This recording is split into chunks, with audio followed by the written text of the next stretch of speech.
The autumn breeze carried fallen leaves through the streets of downtown Boston as Claire Bennett rushed toward Riverside Coffee House, her canvas bag bouncing against her hip. She was running 15 minutes behind schedule, but that was nothing new for her. Through the large glass windows, she could already see her friends gathered at their favorite corner booth, and her stomach tightened when she spotted him sitting there too. Vincent Ashford sat with his back straight, his expensive charcoal suit perfectly pressed, checking his platinum watch with obvious disapproval. His dark hair was styled immaculately, and even from outside, Claire could see the irritation in his steel-gray eyes. She took a deep breath before pushing open the door, the bell chiming above her head. "The first strike 15 minutes late," Vincent announced, without looking up from his watch. "That's actually an improvement from last week's 23 minutes. Should we celebrate this milestone?" Claire felt her cheeks flush as she slid into the seat across from him, dropping her bag with more force than necessary. "Good morning to you too, Vincent. I see your charming personality is in full bloom today." "Charm requires an audience worth charming," he replied coolly, finally meeting her eyes. "Punctuality is a sign of respect. But I suppose artistic types believe the world should revolve around their schedules." Their friend Emma groaned from beside Claire. "Can we have one Saturday morning without you two starting a war before we even order coffee?" But Claire was already leaning forward, her green eyes flashing. "Artistic types. Is that supposed to be an insult? At least I create things that bring joy to people instead of just shuffling money around in a fancy office." The history of hatred. Vincent's jaw clenched, a muscle twitching near his temple. "Shuffling money? My company employs over 3,000 people and supports countless families. But I wouldn't expect someone who works in pajamas from home to understand corporate responsibility." "I don't work in pajamas," Claire shot back, though she had absolutely been wearing her favorite flannel set just that morning. "In corporate responsibility? You mean crushing small businesses and buying up every building in sight?" Their friend Lucas cleared his throat loudly. "Remember when we used to have pleasant breakfasts? Those were good times?" The history between Claire and Vincent stretched back 2 years to their first meeting at Emma and Lucas's wedding. Claire had been the maid of honor, Vincent the best man. During the reception, Vincent had criticized the venue's layout, calling it inefficient and poorly designed. Claire, who had helped Emma choose every detail, had defended the romantic, whimsical atmosphere they had carefully created. The argument had escalated until they were both asked to step outside. Since then, every gathering became a battlefield. Coffee and conflict. The waitress appeared. Claire ordered her usual caramel macchiato with extra whipped cream and cinnamon. Vincent predictably ordered black coffee. No sugar, no cream. "Ow." "Shocking," Claire muttered. "The man who lives in grayscale orders colorless coffee." "At least I'm consistent and decisive," Vincent replied smoothly. Unlike someone who probably spent 10 minutes this morning choosing which mismatched socks to wear, Claire glanced down at her feet. Grateful her boots hid the fact that she was indeed wearing one purple sock and one blue. Consistency is just another word for boring. "When was the last time you did something unexpected, Vincent? When did you last take a risk or follow your heart instead of a spreadsheet?" "Following feelings instead of logic is how people end up broke and broken," he said, his voice dropping lower. "Structure and discipline create success. Chaos creates disasters." "My life isn't chaotic," Claire protested, though she thought about her apartment, where art supplies covered every surface and her work desk looked like a creative explosion. "It's called being flexible and open to possibilities." The uncomfortable truth. Vincent leaned back in his chair, studying her with an intensity that made Claire's heart race in a way she refused to examine too closely. "Flexible is just another word for unfocused. You scatter your energy in 1,000 directions instead of committing to one path. And you're so committed to your path that you forgot how to enjoy life," Claire countered, her voice rising slightly. "Everything is business meetings and profit margins. Do you even remember what fun feels like? Fun is overrated and temporary. Achievement lasts. So does loneliness." The words hung in the air between them, heavier than Claire had intended. For a moment, something flickered across Vincent's face, something that looked almost like pain before his mask of irritation returned. Emma jumped in quickly. "Okay, how about we discuss Lucas's birthday party next month? We need to plan something special." But as the conversation shifted, Claire found herself hyper-aware of Vincent's presence. She noticed how his fingers tapped rhythmically against his coffee cup when he was thinking. She saw the small scar on his right hand, probably from some childhood accident. She caught the way his expression softened when Emma talked about her mother's recent surgery. Revealing a kindness he seemed determined to hide from Claire. The unexpected attraction when Claire reached for the sugar. Her hand accidentally brushed against Vincent's arm. The contact sent electricity shooting through her skin, and she pulled back as if burned. Their eyes met for a heartbeat, and in that moment, she saw something raw and unguarded in his gaze before he looked away. "Watch where you're reaching," he said, but his voice sounded strained. "Maybe you should take up less space at the table," she replied, but her own voice had lost its sharp edge. Throughout breakfast, they continued their familiar pattern. He criticized her bohemian-style dress as impractical.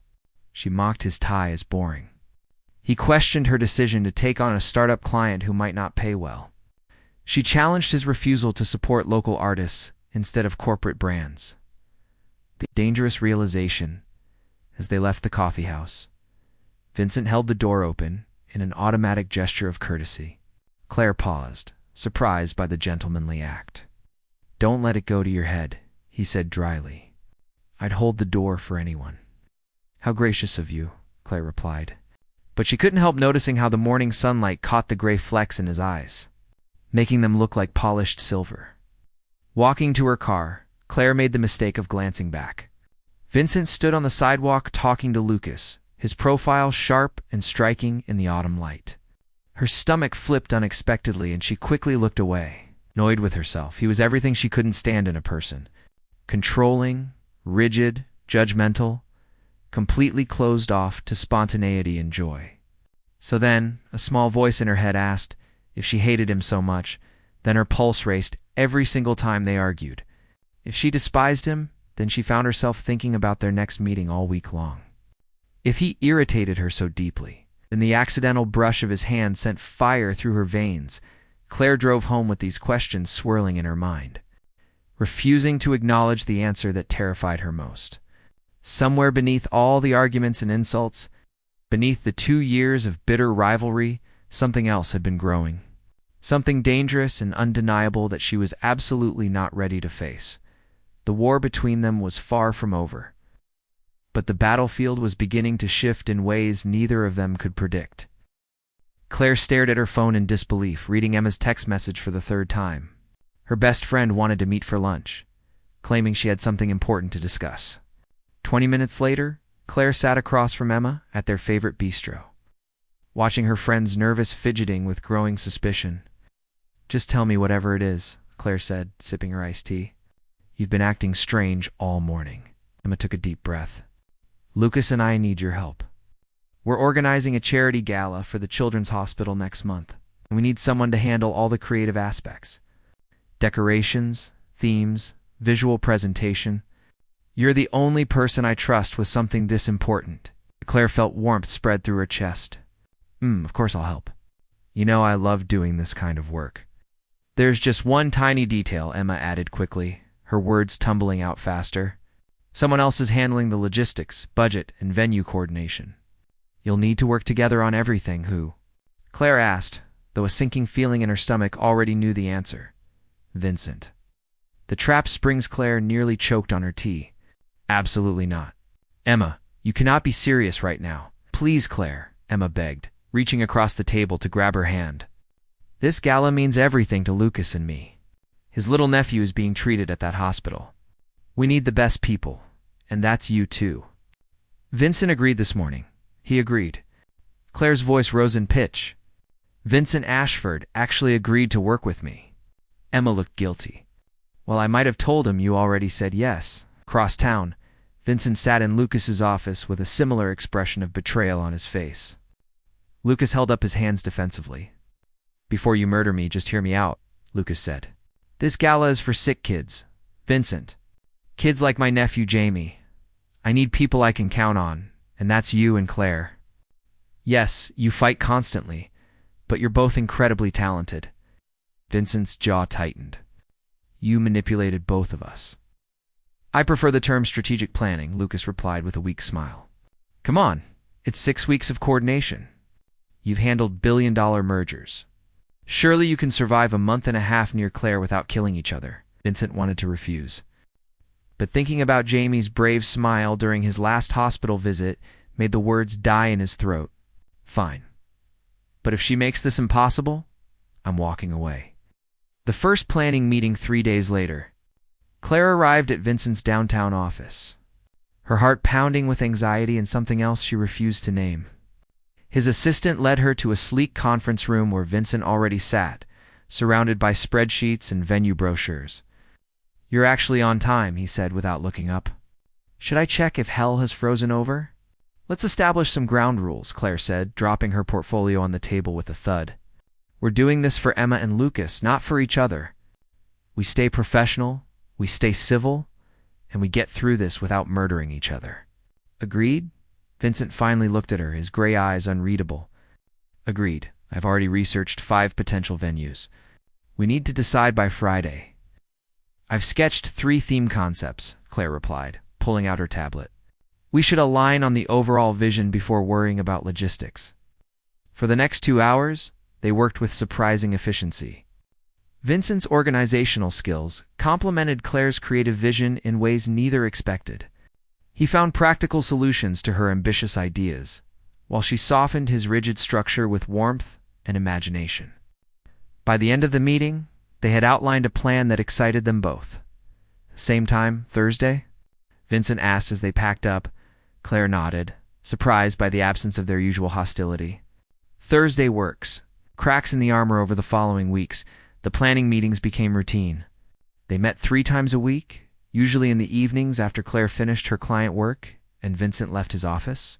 Slowly, carefully, they began talking about things beyond the gala. One rainy Tuesday evening, Claire arrived at Vincent's office looking exhausted. Dark circles shadowed her eyes, and her usual bright energy seemed dimmed. Are you all right? Vincent asked, the question escaping before he could stop himself. Claire looked up, surprised by the genuine concern in his voice. My brother Nathan called this morning. He's struggling again financially. I've been trying to help him, but it never seems like enough. Vincent set down his pen, giving her his full attention. How old is he? 24. He's trying to finish college while working 2 jobs, but it's killing him. Our parents died when I was 22 and he was 18. I've been trying to take care of him since then, but sometimes I feel like I'm failing. The vulnerability in her voice cracked something open in Vincent's chest. That's why you take on so many freelance projects. You're supporting both of you. Claire nodded, blinking back tears. He refuses to accept what he calls charity, so I have to be creative about helping him. Emma doesn't even know how bad it gets sometimes. Vincent was quiet for a moment. You're not failing him, Claire. You're keeping him afloat while he builds his own future. That takes incredible strength. She looked at him with surprise, seeing a softness in his expression she had never witnessed before. Thank you. That actually means a lot coming from you. The homeless family the following week, Claire discovered something that shattered her perception of Vincent entirely. She had left her notebook at his office and returned late in the evening to retrieve it. As she approached the building, she saw Vincent outside, talking to a homeless woman with 2 small children. Claire hung back, watching as Vincent knelt down to speak with the children at their eye level. He handed the woman what looked like several bills and a business card, speaking to her with genuine kindness. When the family walked away, Vincent made a phone call, and Claire heard fragments of conversation about emergency housing and job placement programs the next day. Claire couldn't contain her curiosity. I saw you last night with that family outside your building. Vincent's expression immediately closed off. That's none of your concern. You helped them, didn't you? Found them a place to stay? I made a phone call, he said dismissively. It took 5 minutes. But Claire had done some investigating. She discovered that Vincent's company ran an entire foundation dedicated to helping homeless families. Something he never publicized or discussed. The cold, calculating businessman she thought she knew was actually quietly changing lives. Late-night revelations as the gala date approached. Their planning sessions stretched longer into the night. One evening, working past midnight in Vincent's office, Claire found herself studying his face in the soft lamplight. Exhaustion softened his usually sharp features, making him look younger, more vulnerable. "Why did you really agree to this?" she asked suddenly. The truth this time. Vincent looked up from his laptop, surprised by the question. "Lucas's nephew, Jamie. He's 8 years old and fighting leukemia. Every time I visit him at the hospital, he's still smiling, still hopeful. I couldn't say no to helping kids like him." "I didn't know you visited sick children," Claire said softly. "There's a lot you don't know about me," Vincent replied, his voice equally quiet. "You decided who I was the day we met, and I let you believe it because it was easier than letting you see anything real." The honesty in his words hung between them, creating an intimacy that felt both terrifying and inevitable. "I have a confession, too," Claire said. "I pick fights with you because when we argue, I feel something. Anger, frustration, but also this intense energy that makes me feel alive. Every other conversation in my life feels dull compared to sparring with you." Vincent's eyes locked onto hers, something dangerous flickering in their depths. "Claire, we should finish the budget review," she interrupted quickly, afraid of where this conversation might lead. But after that night, everything changed. Their bickering lost its sharp edge, replaced by playful teasing. Vincent started bringing her favorite caramel lattes to their meetings. Claire began sketching little doodles on his serious spreadsheets, making him smile despite himself. One evening, reviewing table arrangements, their hands brushed while reaching for the same paper. Neither pulled away immediately. Vincent's fingers lingered against hers for 3 heartbeats before Claire finally withdrew. Her cheeks flushed. "Sorry," she mumbled. "Don't be," Vincent said, his voice rough. Emma and Lucas watched these developments with barely concealed satisfaction. Their plan was working better than they had hoped. The two people who claimed to hate each other were slowly, inevitably, falling. But neither Vincent nor Claire was ready to acknowledge what was growing between them. The charity gala loomed just 2 weeks away, and with it, a reckoning neither could avoid. The walls they had built to protect themselves were crumbling, brick by careful brick, revealing the truth they had been running from for 2 years. Hatred had never been hatred at all. It had been fear of the overwhelming intensity they felt in each other's presence. The storm was coming, and neither of them was prepared for what would be unleashed. The Grand Riverside Hotel ballroom glowed with soft, golden light as guests began arriving for the charity gala. Crystal chandeliers cast dancing shadows across the elegant space that Claire and Vincent had transformed over 6 weeks of planning. White and gold decorations created an atmosphere of sophistication and warmth. Exactly as they had envisioned together, Vincent stood near the entrance in a custom black tuxedo, greeting early arrivals with practiced charm. But his mind was elsewhere, constantly drifting to thoughts of Claire. She had texted an hour ago saying she was running late with final preparations, and he found himself checking his watch every few minutes. Anticipating her arrival, Emma appeared beside him, radiant in a navy gown. "Relax, Vincent. Everything looks perfect. You two did an amazing job. Where is she?" Vincent asked, trying to sound casual and failing completely. Emma smiled knowingly. "She'll be here soon. And Vincent, just so you know, tonight might change everything if you let it." Before he could respond, Emma glided away to greet more guests. Vincent turned back toward the entrance, and his breath caught in his throat. The entrance Claire stood at the top of the grand staircase, and Vincent forgot how to think. She wore an emerald green gown that hugged her curves before flowing elegantly to the floor. Her usually wild hair was styled in soft waves that cascaded over one shoulder. The dress brought out the green in her eyes, making them shine like precious stones under the chandelier light. She descended the stairs slowly, and Vincent found himself moving toward her without conscious thought. Their eyes met across the crowded room, and the rest of the world seemed to fade away. "You came," he said, when she reached him, his voice rougher than intended. "Did you think I would miss this?" Claire replied softly. "We built this together." Vincent wanted to tell her she looked breathtaking, that she was the most beautiful woman he had ever seen, that these past 6 weeks had changed everything he thought he knew about himself. Instead, he simply offered his arm. "Shall we greet our guests?" Claire took his arm, and the simple contact sent electricity coursing through both of them. They moved through the ballroom together, accepting compliments on the beautiful event, watching as donations poured in for the children's hospital. Lucas found them with little Jamie, whose bright eyes sparkled despite his pale complexion.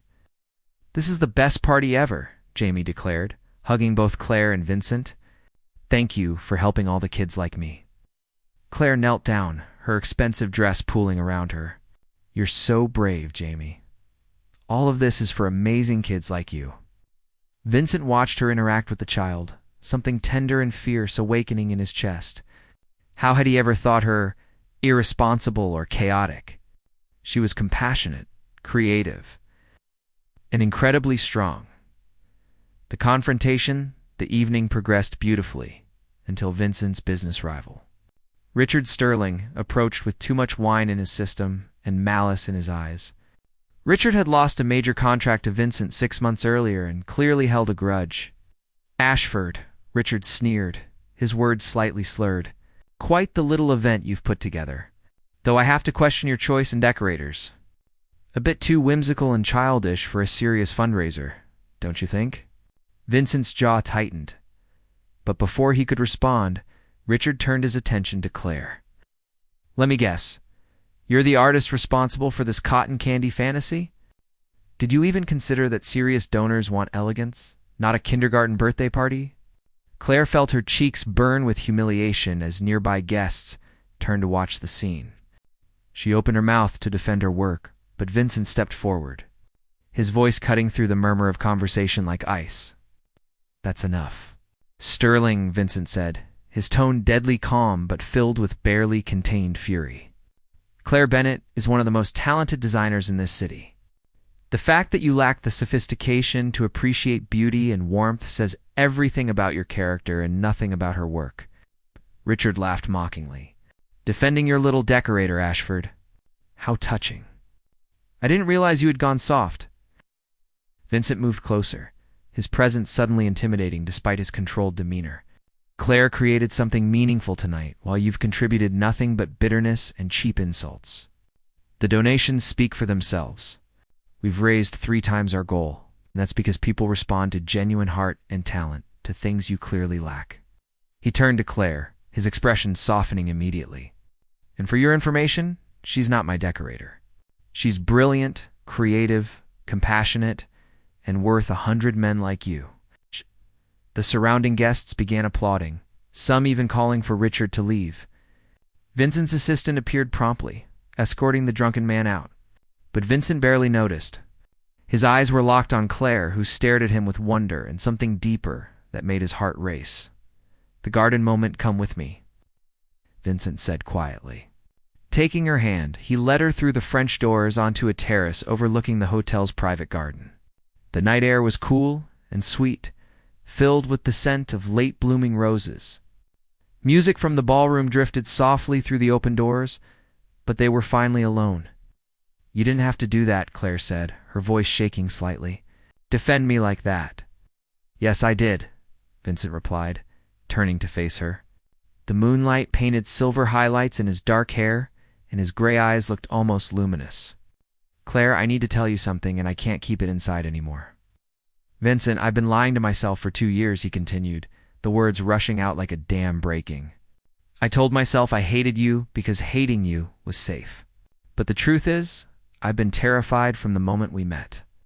Claire's breath caught. "Terrified of what?" "Of this. Of you. Of how completely you turned my world upside down."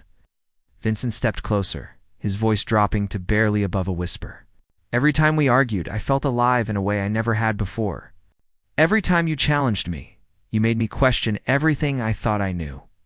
Your chaos and color in my black and white world, and I pushed you away because I was afraid of how much I wanted to pull you closer."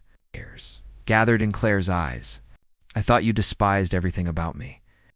"I despised how much power you had over me," Vincent admitted, reaching up to gently cup her face. "I despised that you made me feel when I had spent years perfecting not feeling anything. I despised that every single time you walked away, I wanted to follow you." The kiss Claire's hands came up to rest on his chest, feeling his heart pounding beneath the expensive fabric. "Vincent, I pick fights with you because being angry at you is easier than admitting the truth. What truth? He asked, though hope blazed in his eyes. That I've been falling for you since the day we met. That every argument was just an excuse to be near you. That I think about you constantly and I'm terrified because you're everything I swore I would never want. But somehow, you've become everything I need. Vincent's thumb brushed across her cheek, wiping away a tear. I'm going to kiss you now, and I need you to know that when I do, everything changes. No more pretending, no more hiding behind insults. I want this. I want you, and I'm done being afraid. Then stop talking and kiss me, Claire whispered. Vincent closed the distance between them, and when their lips finally met, it felt like the world realigned. The kiss started gentle, almost tentative, years of suppressed longing making them both cautious. But then Claire's hand slid up into his hair, and Vincent's arms wrapped around her waist, pulling her flush against him, and caution burned away in the heat of their passion. The kiss deepened. 2 years of arguing and fighting and denying transforming into something fierce and consuming. Vincent kissed her like she was oxygen, and he had been drowning. Claire kissed him like he was the answer to questions she had been too afraid to ask. When they finally broke apart, both breathing hard, Vincent pressed his forehead against hers. I love you, he said simply. I think I've loved you from that first argument at Emma's wedding. You terrify me and challenge me and make me want to be better than I am. Claire laughed through her tears. I love you too. Even when I convinced myself I hated you, I loved you. You're infuriating and stubborn and completely impossible.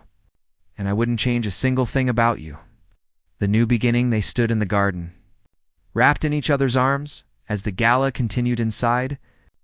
2 years of battles had led them to this moment, to this truth they had both been running from. What do we tell Emma and Lucas? Claire asked, smiling against his shoulder. Vincent chuckled, the sound rich and warm. I think they already know. This was their plan all along. It's those sneaky matchmakers, Claire said. But her tone was fond. Vincent pulled back slightly to look at her face, memorizing every detail in the moonlight. We're going to be terrible at this, you know. We'll probably still argue about everything. Absolutely, Claire agreed, grinning. You'll try to schedule our dates with color-coded spreadsheets, and I'll show up late with paint in my hair.